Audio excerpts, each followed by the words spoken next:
Met the grave of Franz Freiday, 1907, 1934, about 27 years old. Buried next to his daughter, Eva Freiday. She died as a baby, born 1934, died 1934.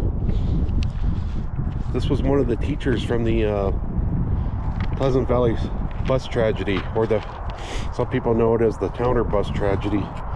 6 victims: Robert Brown, Kenneth Johnson, Carl Miller, the bus driver, Mary Miller, the daughter of Carl, Louise Stonebreaker, Arlo Unteed. This March 26, 1931. Temperature reached 60 degrees before 9 a.m. It was a 2-room schoolhouse with a total of 30 students in the middle of a field. 2 teachers, Maud Mosier, Franz Freiday. One of the little girls, 13-year-old Louise Stonebreaker, only wore a lightweight sweater because they thought it was going to be a warm day. There were actually 2 bus drivers, Oscar Reinert and Carl Miller. Carl's bus was a 1929 Chevy truck with a wooden school bus body and 2 wooden benches. The truck had no radio, no heater, 2 windows in the back were broken, patched with cardboard.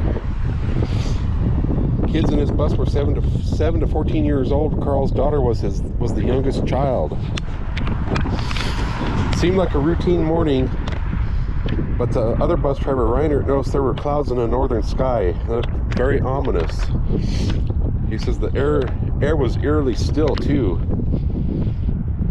And so he had a premonition that Reinert took his 7 kids to the nearby Crumb House, where they stayed for the next day and a half. Carl Miller with his 20 students were not so fortunate. Miller noticed clouds rolling in the sky, took his kids to the schoolhouse, where 2 teachers, Maud Mosier and Franz Freiday, were there waiting for the kids. The kids poured into the school, but the teachers told Carl to take the students back home immediately.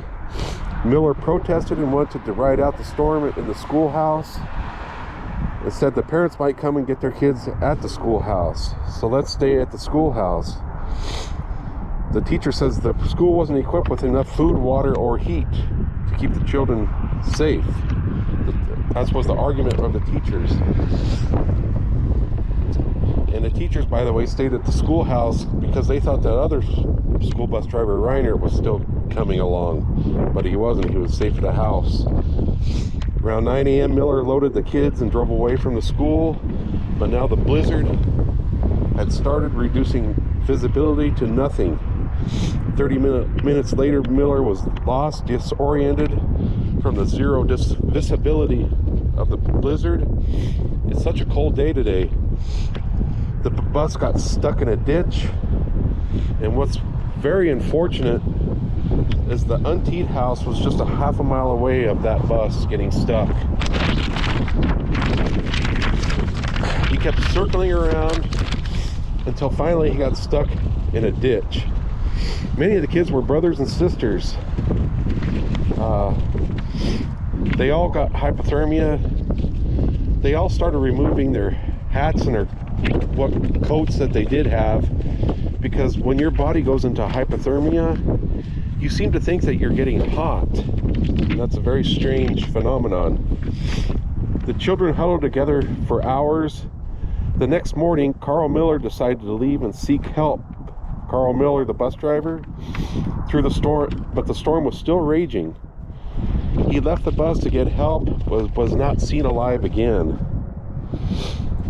He was found after the storm 3.5 miles away with his hands bloodied due to using a barbed wire fence to clutch his way for help. Louise Stonebreaker passed away. She was like 13 years old. 2 others, Bobby Brown, Kenneth Johnson, passed away. Their bodies were moved to the back of the bus. But the parents had thought the kids were still safe at the schoolhouse. Bud Unteed, one of the fathers, set out for the school with blankets and food, but was greeted by Franz Freiday, who said the kids went with Miller, the bus driver, to make it to the nearest farmhouse for safety. Unfortunately, that never did happen. 33 hours after the bus got stuck, two fathers, Bud Anteed and Dave Stonebreaker, found the bus and loaded the children and took them to the near a farm that was the Reinert farm. Unfortunately, two other children perished. Carl Miller's, the bus driver, his little daughter perished, Mary Miller, and Arlo Anteed died. The remaining children were taken to Maxwell Hospital in Lamar, and they had a long road of recovery. Maud Mosier left the area to become a teacher in a Pueblo school district, Vineland School District. Those parents had such animosity for these two teachers, Maud Mosier and Franz Freiday, that these two, they had to leave the school district because they was such animosity. Franz got married to a lady, 1933, Emo Edith, and they had a daughter together, but unfortunately the daughter died, and which is very sad. And then later, Franz got some kind of a lung ailment, kind of a lung condition. I don't know if it was bacterial or viral, but then he died too at the age of 27, and his spouse was she kept going on, and then she met another guy in 1936. She was a school teacher as well. Franz, I believe, moved somewhere near Byers after this incident, the Pleasant Hill tragedy. He lived somewhere in Byers, and he met this other teacher. They fell in love and got married and had this little girl. Unfortunately, this little girl died just a couple months after childbirth, after being born. The victims of the school bus tragedy, a lot of people know it as the Towner bus tragedy, but it was the Pleasant Hill bus tragedy.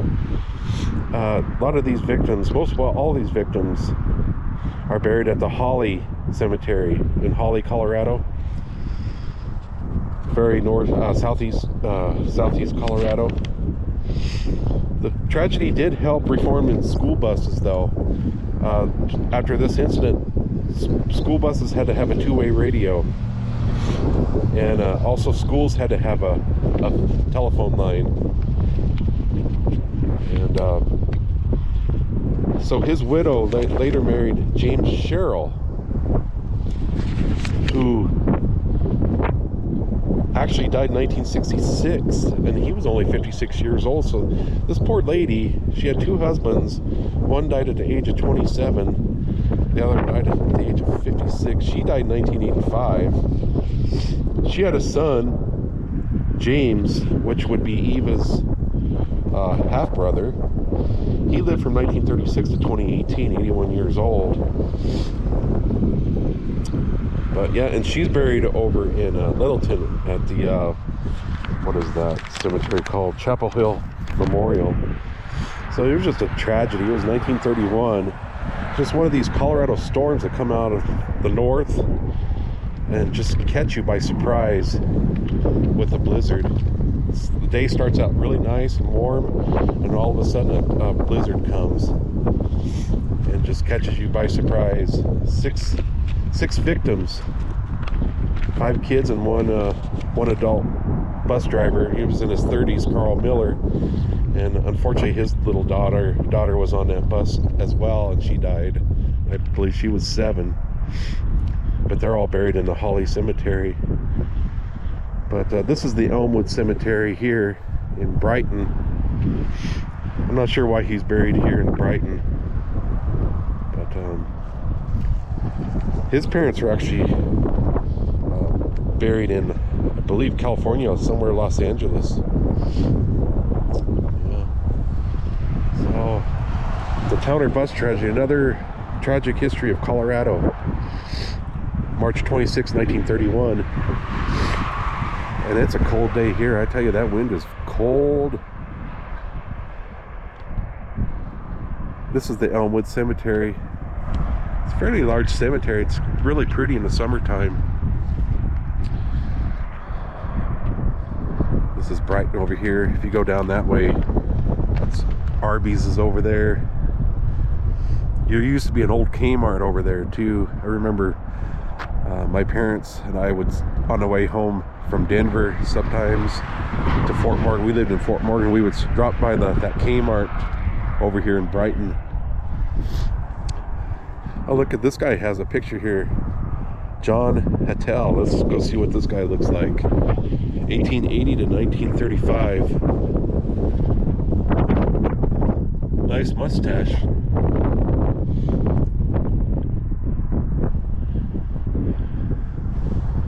All right, this is Christmas Eve. Cold, cloudy day. Stratus clouds again here in Colorado. It looks like it's kind of blue sky is breaking over there. Merry Christmas, everybody. God bless.